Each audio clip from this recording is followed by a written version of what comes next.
से धन्यवाद। और जन सुराज को क्यों वोट देना चाहिए, माने जन सुराज को क्यों वोट देना चाहिए, इसके बारे में आप लोग तो जान रहे हैं कि नहीं जान रहे हैं, आप जानिए।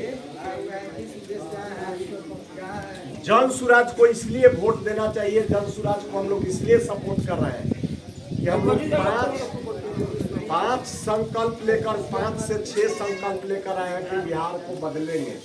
बिहार बदलाव में 5-6 संकल्प है जो आपको 5-6 संकल्प आपको बता रहे हैं।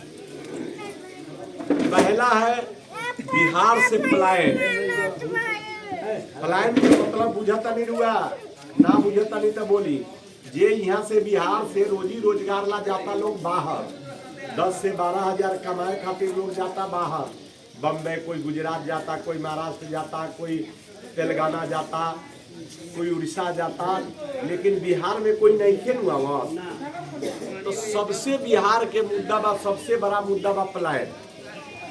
तो हमनी के जन सुराज के ये प्रणेता प्रशांत किशोर बानी वहाँ के कहतनी कि जैसे जन सुराज के व्यवस्था बनी, कहले रहनी है सारा लोग टीवी पर मोबाइल पर सुनत हो कम, या कोई गए हुए उनका सभा में तो सुनत हो कम। ई छठ के बाद कोई के बाहर नहीं खे जाए के 10-15 हजार रुपया खातिर। जैसे जन सुराज के व्यवस्था बनी कि बिहारे में वो व्यवस्था करके दिया जाए कि रुआ 12-15 हजार रुपया यही कमाई, अपना बाल बच्चा के साथे रही, सब परिवार मिल के जो त्यौहार आवता उनके मनाई खुशी से। अगर कोई त्यौहार होता बाहर में तो कोई सवांग के अभी कितना सवांग छठ में ना आई हुई हो, ट्रेने ना मिल रही, कंपनी छुट्टी ना दिले हुई। जब बिहार में रही तो समस्या नहीं खे कि छुट्टी लेवे के बाद ट्रेन धरे के बाद, ऐसा नहीं खे समस्या। दूसरा काम बा कि जे बच्चा के आज दुर्दशा बा, ये सब छोट छोट बच्चा के हमनी के कहतानी कि जन सुराज के व्यवस्था बनी तो रउआ क्षेत्र में स्कूल के जब तक सरकारी स्कूल के व्यवस्था सुधरे ना सुधरे, जन सुराज के जैसे व्यवस्था बनी दिसंबर से ही सब बच्चा के 15 साल से कम उम्र के बच्चा के इंग्लिश मीडियम में जहाँ वही रउआ नाम लिखावे चाहता नहीं लिखाई, एकर फीस जन सुराज दिसंबर से दी के ना चाहिए कि अपना बच्चा के हम इंग्लिश मीडियम में पढ़ाई। हमरो बच्चा जूता मोजा टाई लगा के जाओ स्कूल में पढ़े। अभी कई गो गरीब के बच्चा जाता ही बताई हुआ नहीं के जाते न, लेकिन जन सुराज के व्यवस्था बनी तरुआ कुछ ना करे के बा, खाली ओकर बच्चा के तैयार करके आ जौना स्कूल में भेजे चाहता नहीं भेज दी, ओकर जन सुराज फीस।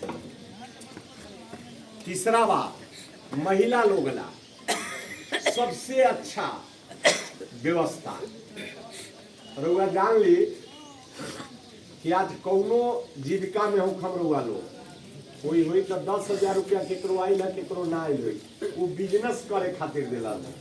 जब जलन है कि भोटवा गई तो हम के सामान सब बाहरे जाओ ए पर सब महिला लोग के लुभा के भोटवा ले ली आ फिर हम जाके अपन कुर्सी पर बैठा रहे।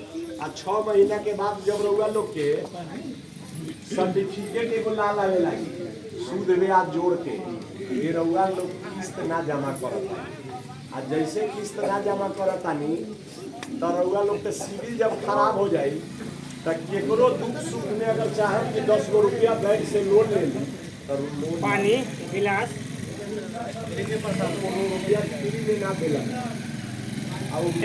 गिलास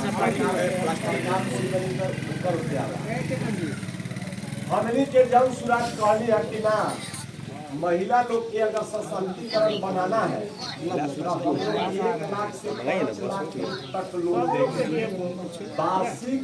1 साल में 100 रुपया लेता नहीं तो 4 रुपया मात्र रुआ ब्याज, 1 लाख लेता नहीं तो साल में मात्र रुआ 4,000 रुपया, 5 लाख लेता नहीं तो 20,000 रुपया। कोई गाँव में रहुआ अगर कोई पैसा देता 1 लाख रुपया अगर कर्ज लेवे जाता तो कम से कम 3 रुपया तो जरूर लेवेगा। तो साल में कितना भरता नहीं 36,000, 1 लाख के 36,000 भरता नहीं।